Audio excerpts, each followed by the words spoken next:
إن الحمد لله نحمده ونستعينه ونستغفره ونعوذ بالله من شرور أنفسنا ومن سيئات أعمالنا من يهده الله فلا مضل له ومن يضلل فلا هادي له وأشهد أن لا إله إلا الله وحده لا شريك له وأشهد أن محمدًا عبده ورسوله يا أيها الذين آمنوا اتقوا الله حق تقاته ولا تموتن إلا وأنتم مسلمون يا أيها الناس اتقوا ربكم الذي خلقكم من نفس واحدة وخلق منها زوجها وبث منهما رجالا كثيرا ونساء واتقوا الله الذي تساءلون به والأرحام إن الله كان عليكم رقيبا يا أيها الذين آمنوا اتقوا الله وقولوا قولا سديدا يصلح لكم أعمالكم ويغفر لكم ذنوبكم ومن يطع الله ورسوله فقد فاز فوزا عظيما أما بعد فإن خير الحديث كتاب الله وخير الهدي هدي محمد صلى الله عليه وسلم وشر الأمور محدثاتها وكل محدثة بدعة وكل بدعة ضلالة وكل ضلالة في النار فقد قال الله عز وجل في القرآن المجيد والفرقان الحميد فأعوذ بالله السميع العليم من الشيطان الرجيم من همزه ونفخه ونفثه بسم الله الرحمن الرحيم يا أيها الإنسان ما غرك بربك الكريم سبحانك لا علم لنا إلا ما علمتنا إنك أنت العليم الحكيم رب اشرح لي صدري ويسر لي أمري واحلل عقدة من لساني يفقه قولي رب زدني علما اللهم ارزقني فهما اللهم انفعنا بما علمتنا وعلمنا ما ينفعنا وزدنا علما ربنا يسر ولا تعسر وتمم بالخير اللہ وحدہ لا شریک مالک الملک مالک القدوس رب الوجود ہی کے لیے ہر قسم کی حمد و ثنا بزرگی و برتری قابل بیان ہے. ہر طرح کی عبادت اطاعت اور ہر طرح کی تسبیحات و تحلیلات اور تکبیرات خاص اسی کے لیے ہے جو ہر طرح کے عیوب و نقائص سے کمیوں اور خامیوں سے مبرہ اور منزہ ہے پاک و صاف ہے. جو نہ پیدا ہوا ہے نہ جس نے کسی کو اپنی ذات سے پیدا کیا ہے جو لم یلد ولم یولد ہے. فللہ الحمد ولہ الشکر سبحان اللہ وبحمدہ سبحان اللہ العظیم. اللہم صلی علی محمد وعلی آلہ واصحابہ وازواجہ وذریاتہ اجمعین. عزیزان گرامی، بزرگان قوم و ملت، نوجوان ملت اسلامیہ، پیارے بچوں، اللہ تبارک و تعالیٰ کے فضل و کرم اور اس کے احسان سے آج ہم سب کی ملاقات نصیب ہوئی ہے. خطبہ جمعہ بڑا ہی اہم اور بڑا ہی اہم وقت رکھتا ہے، اسی لیے اس مختصر وقت میں چند باتیں آپ کے سامنے جس موضوع پر رکھنے کی کوشش کر رہا ہوں وہ ہے کہ آسائش اور لطف و لذت کی دنیا میں گم ہو جانے والوں کا انجام کتنا خطرناک ہوتا ہے، اور امت مسلمہ اس طرح کی بیماریوں سے کس طرح گرست ہے اللہ رب العزت ذوالجلال والاکرام سے دعا ہے کہ مولا کریم ہمیں حق، سچ، صحیح، حقانیت اور صداقت کو پوری امانت و دیانت کے ساتھ بیان کرنے اور اسی طرح سے ہم سب کو سننے اور کما حق ہو اس پر عمل کرنے کی توفیق عطا فرما۔ عزیزان گرامی، اللہ تبارک و تعالی نے 18,000 سے زائد مخلوقات میں سے منتخب فرما کر ہمیں انسان ہونے کا شرف بخشا، اور انسانوں میں بھی بے شمار اور لاتعداد گمراہ اور راہ سے بھٹکے ہوئے لوگوں سے بچتے بچاتے ہوئے ہمیں راہ حق پر چلنے والوں میں شمار فرمایا ہے۔ یہ اس کا انعام ہے، اس کا فضل اور اس کا احسان ہے۔ اور رب الودود جس نے ہمیں یہ زندگی بخشی ہے تو اس زندگی سے کیا چاہتا ہے، اس کو کیا مطلوب و مقصود ہے، مقصد کیا ہے، ہماری زندگی کا مقصد کیا ہے؟ ہماری زندگی کا مقصد اللہ وحدہ لا شریک سورہ داریات میں بیان کرتے ہوئے فرماتا ہے وَمَا خَلَقْتُ الْجِنَّ وَالْإِنسَ إِلَّا لِيَعْبُدُونَ، کہ میں نے جن و انس کی تخلیق اپنی عبادت، اپنی اطاعت کے لیے پیدا کی، اپنی عبادت کے لیے انسانوں کی اور جنوں کی تخلیق فرمائی ہے۔ آپ کو یہ بات اچھی طرح سے معلوم ہوگی کہ اللہ وحدہ لا شریک کی عبادت و اطاعت اللہ کی نوری مخلوق فرشتوں نے اور ناری مخلوق جنوں نے کس قدر کی۔ یہی وجہ ہے کہ جب انسان کی تخلیق کی بات اللہ تبارک و تعالیٰ نے فرشتوں کے سامنے رکھا تو اس وقت فرشتوں نے کہا تھا کہ کیا ہم تیری تسبیح کے لیے کافی نہیں ہیں؟ اے پروردگار، کیا ہم تیری عبادت، تیری تسبیح نہیں کر رہے؟ اللہ تبارک و تعالیٰ نے کیا کہا؟ میں جو جانتا ہوں تم نہیں جانتے۔ اللہ نے کہا جو میں جانتا ہوں تم نہیں جانتے۔ اللہ وحدہ لا شریک نے ہماری تخلیق ایک خاص مقصد کے تحت کی کہ اس کی عبادت خود کرے انسان، اس کی وحدانیت کو مانتے ہوئے اللہ کو راضی کرے، اس کی توحید کو مانے اور دنیا کائنات میں نور توحید سے دنیا کائنات کو منور و مجلہ کر، دنیا کائنات میں اللہ کی توحید کا جو نور ہے اس نور سے ساری کائنات کو روشن کر دے۔ یہی اس کا مقصد ہے، یہی اس کا مطلوب ہے ہماری تخلیق کا، یہی منشور ہے اس کا کہ اللہ تبارک و تعالیٰ کی عبادت کرے۔ یہی وجہ ہے کہ دنیا میں اللہ تبارک و تعالیٰ نے 1 لاکھ سے زائد تقریباً 1.25 لاکھ کی تعداد میں انبیاء اکرام علیہ الصلوۃ والتسلیم کو مبعوث فرمایا۔ 1.25 لاکھ انبیاء کا جو مشن تھا، جو مقصد تھا، جس مقصد کے تحت رب تعالیٰ نے بھیجا تھا، وہ مقصد یہی تھا کہ اللہ وحدہ لا شریک کی عبادت کی طرف اس کے گمراہ بندوں کو لایا جائے، مخلوقات کی پرستش سے آزاد کر کے ایک اللہ کے سامنے انسان کی اس پیشانی کو جھکایا جائے۔ توحید کے پرچار و پرسار جب قوم میں غفلت پیدا ہوئی، جب قوم غفلت کے شکار ہوئی، جب قوم لذت کی عادی ہوئی، اللہ وحدہ لا شریک کے احکامات، اس کے پیغامات کو ٹھکرا دیا، اپنے پاؤں تلے رون دیا۔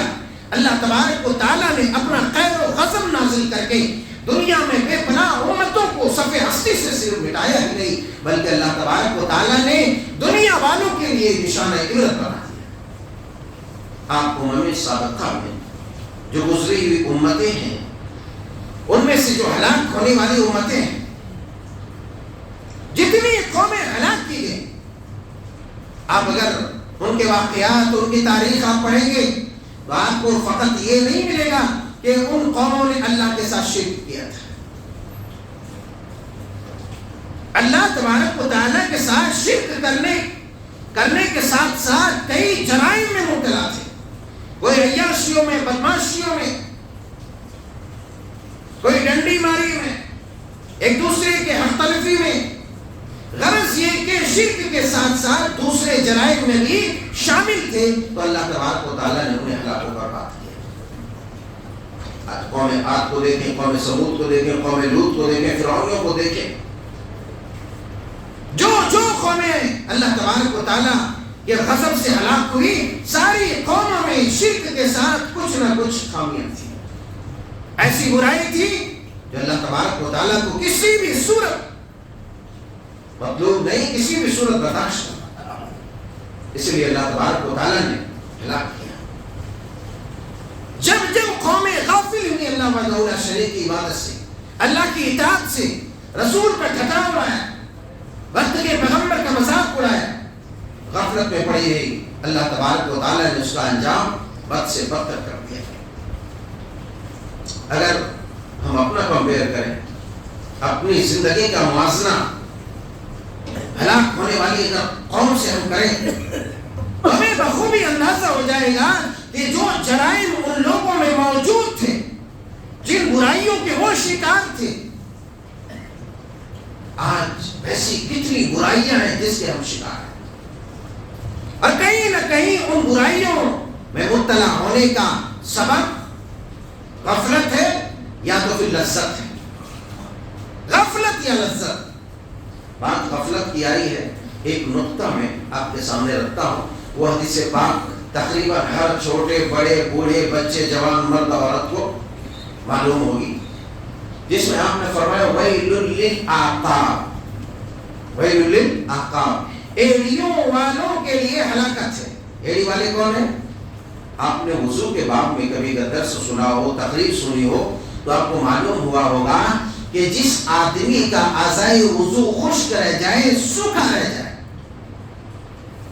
وضو تو کیا اس نے، مگر جو دھونے کی جو جگہ ہے، وہ دھونے کی جگہ وضو کے وقت سوکھی رہ جائے.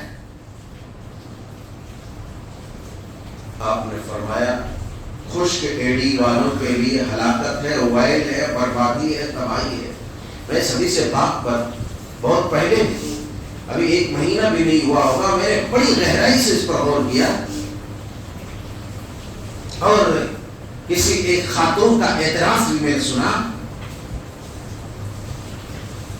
کہ سخت سردی میں انسان اٹھ کر کے وضو کرتا ہے. سخت سردی میں خنک رات ہے، تاریک رات ہے، ایک انسان اٹھا ہوا ہے. اس لیے اٹھا ہوگا، اگر وہ وضو کرنے کے لیے اٹھا ہوگا تو کس لیے وضو کر رہا ہوگا؟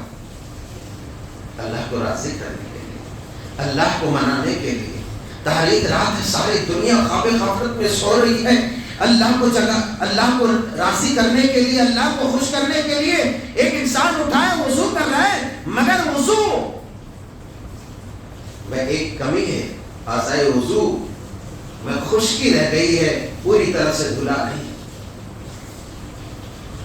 وہ آدمی اس فرمان کے زد میں آئے گا کہ نہیں کہ ہلاکت اس آدمی کے لیے جس کا اعضائے وضو خشک ہو جائے، وضو کی جگہ سوکھی رہ جائے. اعتراض کرنے والے نے کہا کہ کیسا یہ انصاف ہے، مگر میں نے اس سے جو نقطہ اخذ کیا وہ یہ کیا کہ ایک آدمی وضو تو کر رہا ہے سخت سردی میں اٹھ کر کے، اللہ کو منانے کے لیے، اللہ کو راضی کرنے کے لیے، اللہ کو خوش کرنے کے لیے. سرد رات ہے، سرد پانی ہے، ٹھنڈا پانی ہے، وضو کر رہا ہے، مگر کمی کیا ہے؟ اعضائے وضو خشک کیوں ہے؟ وضو کی جگہ سوکھی کیوں ہے؟ سبب کیا ہے؟ مجھے معلوم یہ ہوا، میں نے جو غور کیا تو مجھے جو معلوم ہوا وہ یہ ہوا کہ وہاں غفلت کے بنا پر اعضائے وضو خشک ہے. غفلت کے بنا پر، غفلت کے بنا پر، کیونکہ وضو جب کرتا ہے انسان تو وضو چونکہ ایک عبادت ہے مستقل، اور نماز کے لیے شرط ہے وضو، نماز کے لیے وضو شرط ہے، اور جب وضو شرط ہے نماز کے لیے تو نماز ایک مستقل ہے، وضو ایک مستقل عبادت ہو گئی، اور عبادت میں غفلت اللہ کو مطلوب نہیں۔ اللہ فرماتا ہے فویل للمصلین، ایک بندہ نماز ہی نہیں پڑھ رہا ہے، مگر ایک بندہ نماز پڑھ رہا ہے، قرآن پڑھے، حدیث پڑھے، غور فرمائیں باریکی کیا ہے، گہرائی اس میں کیا ہے، گہرائی کیا ہے، ہمیں اس کا علم ہونا چاہیے، تب ہماری جو رگیں ہیں وہ رگوں میں حرکت پیدا ہوگی، اور خون میں گرمی اور خون کی گردش میں تیزی آئے۔ فوائل للمصلین، ہلاکت ہے، بربادی ہے، وائل ہے۔ آپ نے وائل کی تفسیر متعدد دفعات سنی ہوگی، میں ادھر جانا نہیں چاہتا، مگر من جملہ ایک معنی سمجھ لیں، وائل کے معنی ہلاک ہو گیا، برباد ہو گیا، تباہ ہو گیا۔ وائل جہنم میں ایک تن تاریک وادی کا بھی نام ہے، بعض روایتوں میں آیا ہے کہ وائل ایک ایسی وادی ہے جہنم کی جس سے خود جہنم روزانہ 400 مرتبہ پناہ مانگتی ہے۔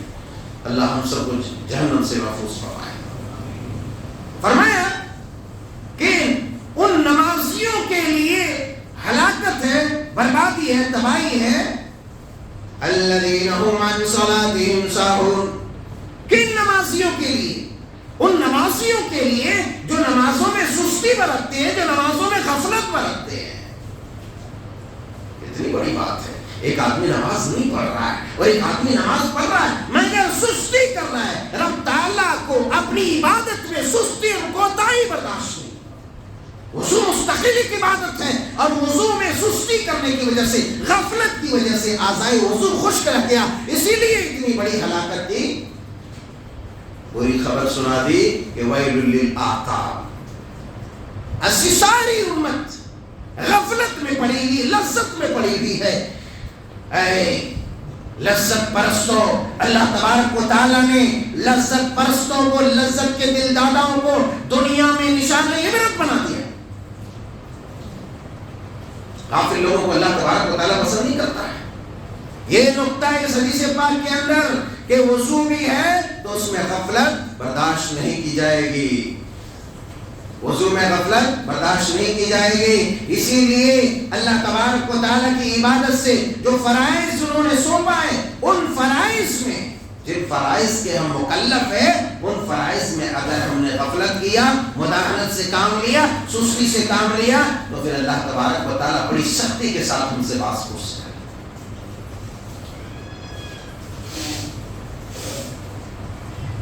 غفلت اور لذت، صحیح مسلم شریف کتاب الزہد کی حدیث پاک سیدنا حضرت ابو سعید خدری رضی اللہ تعالیٰ عنہ بیان فرماتے ہیں، نبی کریم صلی اللہ علیہ وسلم نے ارشاد فرمایا ان الدنیا حلوۃ وخضرۃ وان اللہ تعالی مستخلفکم فیہا فینظر کیف تعملون فاتقوا الدنیا واتقوا النساء۔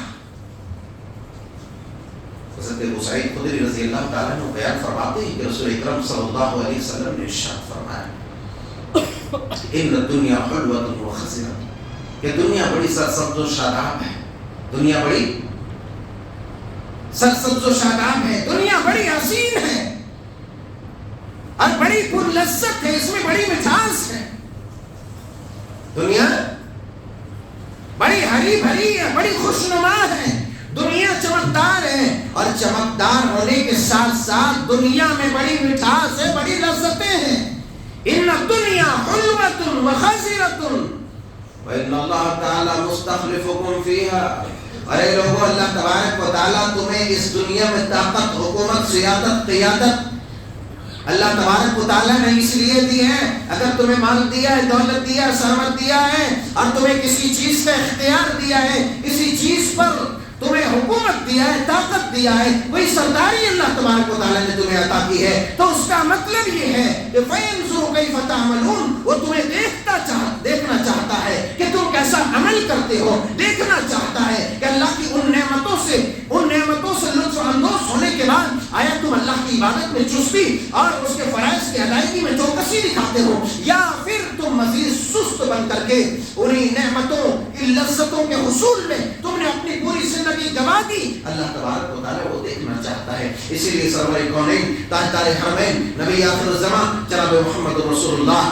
صلی اللہ علیہ وسلم نے ارشاد فرمایا فاتقوا الدنیا واتقوا النساء. اے لوگوں دنیا سے بچو، اے لوگوں دنیا سے بچو، اس لیے کہ جب حسین ترین چیز تم دیکھتے ہو تو اس کا گرویدہ بن جاتے ہو. کوئی حسین ترین چیز نظر آتی ہے تو اس کا دیوانہ بن جاتے ہو. فاتقوا الدنیا واتقوا النساء، کوئی حسین ترین حسینہ مل جائے تو اس کا گرویدہ بن جاتے ہو اور اللہ رسول کے احکامات و تعلیمات کو بس پشت ڈال دیتے ہو، اپنے جوتے تلے رون دیتے ہو. تو سنو، دنیا میں اگر آزمائش کی بڑی کوئی چیز ہے تو دنیا ہے، دولت ہے، جاؤ حشمت ہے اور خوبصورتی ہے، عورت ہے. آپ علیہ السلام نے بیان فرمایا یہ عورت ہی وہ پہلا فتنہ ہے جس کی وجہ سے اللہ تبارک و تعالیٰ نے بنو اسرائیل کو ہلاک کیا. عورتوں کا فتنہ بڑا خطرناک ہے، عورتوں کا فتنہ بڑا خطرناک ہے، مالداری کا فتنہ بڑا خطرناک ہے، دولت کا فتنہ بڑا خطرناک ہے. جب انسان کے پاس یہ دونوں ہی چیزیں آ جاتی ہے اور ان دونوں ہی چیزوں سے انسان جب محبت کر لیتا ہے، انسان اپنے دل میں ان دونوں چیزوں کو بسا لیتا ہے، اپنے اوپر سوار کر لیتا ہے، تو اللہ کو بھی بھولتا ہے، اپنے تمام مان مریادے کو بھی بھول جاتا ہے، اور تمام احکام و قوانین اور اصول و ضوابط کو اپنے پاؤں تلے رون ڈالتا ہے. اور جب ایسا ہوتا ہے، جب ایسا ہوتا ہے اللہ والو، تو اللہ تبارک و تعالیٰ اس کو ایک انوکھے انداز میں روند دیتا ہے. اللہ تبارک و تعالیٰ کہ احکامات کو، احکام شریعہ کو جب بندہ روندتا ہے تو اللہ تبارک و تعالیٰ کیسے روندتا ہے؟ بعض احادیث میں بھی سنانے لگا ہوں، مگر پہلے کے واقعہ میں آپ کے سامنے عرض کر دیتا ہوں. پڑھے لکھے لوگ جانتے ہیں سقوط بغداد، سقوط بغداد 1258 عیسوی. آپ جانتے ہیں بغداد علوم و فنون کا مرکز، حسین و دل نشین و دل فریب وہ شہر، فخر کرنے والے فخر کرتے تھے، عجب میں مبتلا ہونے والے عجب میں مبتلا ہوتے تھے. انسانوں نے جب صحیح راہ کو چھوڑا، بغداد والوں جن کے ہاتھوں میں حکومت، سیادت، قیادت، خلافت اور دنیا کے علوم و فنون کا جس شہر کو مرکز بنا دیا تھا، اللہ تبارک و تعالیٰ نے ایسے عظیم رتبے پر فائز کیا تھا کہ دیکھنے والی آنکھیں اس شہر کو دیکھ کر کے اش اش کر اٹھیں. دنیا کی سب سے بڑی لائبریری بیت الحکمہ، جو سائنسی علوم اور دیگر علوم کی کتابوں کا مرکز تھا، بیت الحکمہ مسلمانوں کو جس شہر پر غارت تھا، جس شہر پر مسلمان فخر کر سکتا تھا، اس قدر حسین و دل نشین شہر کا منظر. اللہ اکبر کبیرہ. آپ 1258 عیسوی کی وہ تاریخ اگر آپ پڑھیں گے تو آپ کو معلوم ہوگا کہ جب بغداد والوں نے اللہ رسول کے احکامات و قوانین کو پسے پش ڈال دیا، پاؤں تلے رون دیا، یہاں تک کہ وقت کا خلیفہ جو مستحسن باللہ اللہ تبارک و تعالیٰ کے احکامات کو جب نظر انداز کیا، عمرا وزعما امیر کبیر لوگ حکمران جب عیاشیوں کے دلدادہ ہو گئے، اللہ تبارک و تعالیٰ کی لذتوں سے لطف اندوز تو ہوتے رہے مگر اس کی نافرمانی کرتے رہے. اور پھر علوم و فنون کا جنازہ اٹھنے لگا، قرآن و سنت کا جنازہ اٹھنے لگا. ایسی صورت میں اللہ تبارک و تعالیٰ غضبناک ہوا اور ہلاک و خان کے لشکر کی شکل میں اللہ تبارک و تعالیٰ نے اس شہر پر اور اس شہر کے باشندگان پر اپنا کوڑا برسایا، ہلاکو خان کی شکل میں اپنا قہر اور اپنا عذاب نازل کر. دیکھتے دیکھتے وہ علوم و فنون کا مرکز، بعض مورخین نے تو 1,00,000 تعداد، بعض مورخین نے 90,000 سے 10,00,000 کی تعداد کی آبادی بھی بتائی. 60,000 جن کے پاس فوج و سپاہ ہو، اور اگر وہ قوت ایمانی سے لبریز ہو، جب قوت ایمانی سے انسان لبریز ہوتا ہے تو اللہ کے دشمنوں کو دھول ہی نہیں چکاتا، مٹی میں ملا دیتا ہے انسان. یہی وجہ ہے کہ غزوہ بدر کہ وہ روشن تاریخ ہمارے سامنے آج موجود ہے، جس کو یوم الفرقان سے اللہ تبارک و تعالیٰ نے تعبیر کیا۔ وہ کون سی چیز تھی کہ چھوٹی سی نفری نے کفار کی عظیم تعداد کو 1000 کے لشکر کو رونڈ ڈالا؟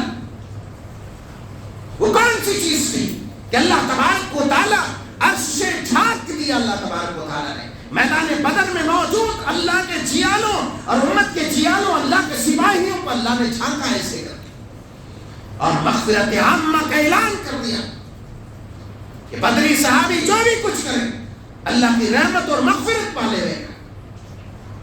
وہ ایمانی قوت، ایمانی حرارت تھی، ان کی روح زندہ تھی، اور بچے بوڑھے ہونے کے باوجود، مریض اور بیمار ہونے کے باوجود بھی اللہ کے دشمنوں کو دھول ہی نہیں چٹایا بلکہ مٹی میں ملا کر رکھ دیا، خاکستر کر دیا، ان کا غرور اور ان کی طاقتوں کو ملیامین کر دیا۔ مگر بغداد میں 60,000 کا لشکر جبران، اتنی بڑی فوج و سپاہ، جدید علوم و فنون بھی،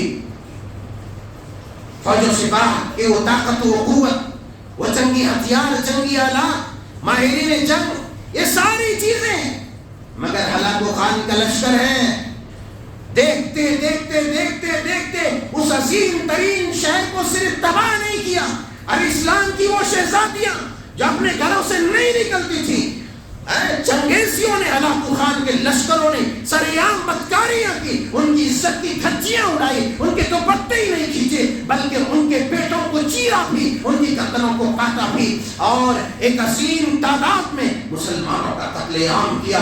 اللہ اکبر! جو لوگ، کچھ چند لوگ ہی بچ گئے تھے، چند لوگ ہی بچ گئے تھے، ادھر ادھر جو چھپ چھپا کے بچ سکے تھے، وہ بچنے والے بیان کرتے ہیں کہ ہم نے دیکھا دن کے ایک وقت میں دریائے دجلہ کا پانی سرخ ہو گیا تھا، لال ہو گیا تھا۔ وہ کیوں ہوا تھا؟ وہ مسلمانوں کا گرم گرم بہنے والا، جسم سے نکل کر بہنے والا خون تھا، جس نے دریائے دجلہ کے پانی کو سرخ و لال کر دیا۔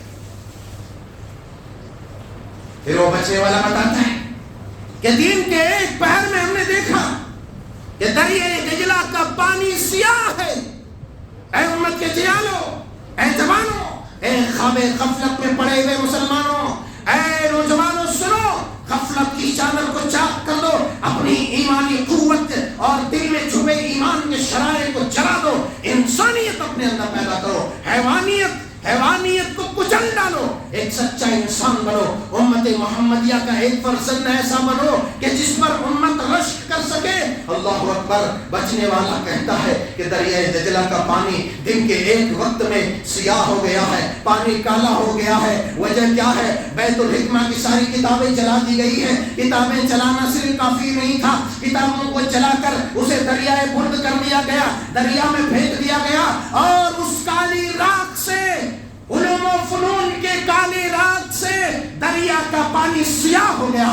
میں پوچھتا ہوں اے امت کے جیالوں، میں پوچھتا ہوں اے امت کے فرزندوں، میں پوچھتا ہوں امت کے اے بزرگوں، ذرا مجھے بتاؤ کہ وہ کون سی چیز تھی کہ اتنی طاقت کے باوجود، اتنی قوت کے باوجود، سیادت و قیادت کے باوجود، مال و دولت کے انبار کے باوجود، ہیرے جواہرات کے انبار کے باوجود، جو مسلمانوں نے اپنی جان تک نہیں، اپنی بیٹیوں کی آبرو تک نہیں بچا سکا، وہ کون سی چیز تھی؟ وہی وہ عیش پرستی تھی، وہ لذت پرستی تھی، وہ لطف کا جو دل دادا بنے ہوئے تھے، وہ لذتوں کو جو عادی تھے۔ اسی وجہ سے اللہ تبارک و تعالیٰ نے دیکھا کہ میرے احکام و قوانین کو، میرے قرآن کے پیغام کو یہ عام کرنے والے نہیں بلکہ یہ اپنے نفسانی خواہشات کو پوری کرنے میں یہ قوم جٹ گئی ہے، لہذا سنت الہی یہ ہے کہ اللہ تبارک و تعالیٰ جب اجتماعی طور پر کوئی قوم برائی میں مبتلا ہو جائے، اللہ کی نافرمانی پر مصر ہو جائے، اللہ تبارک و تعالیٰ اسے زمین میں ملا دیتا ہے، مٹی میں ملا دیتا ہے،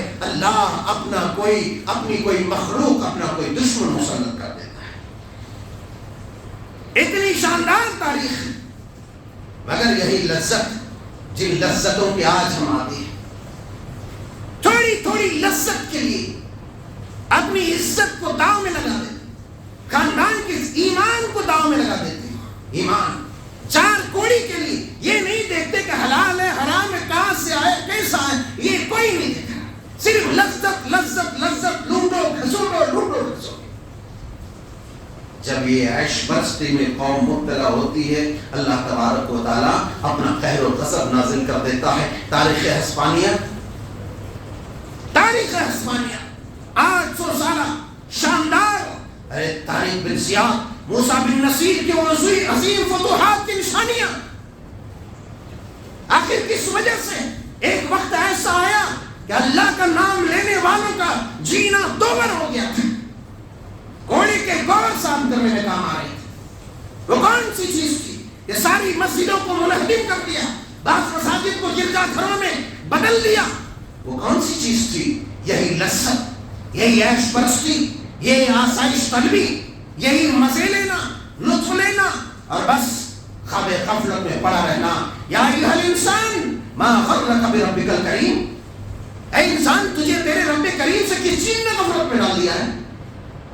وہ کون سی چیز ہے جس کے بنا پر تم دھوکے میں ہو؟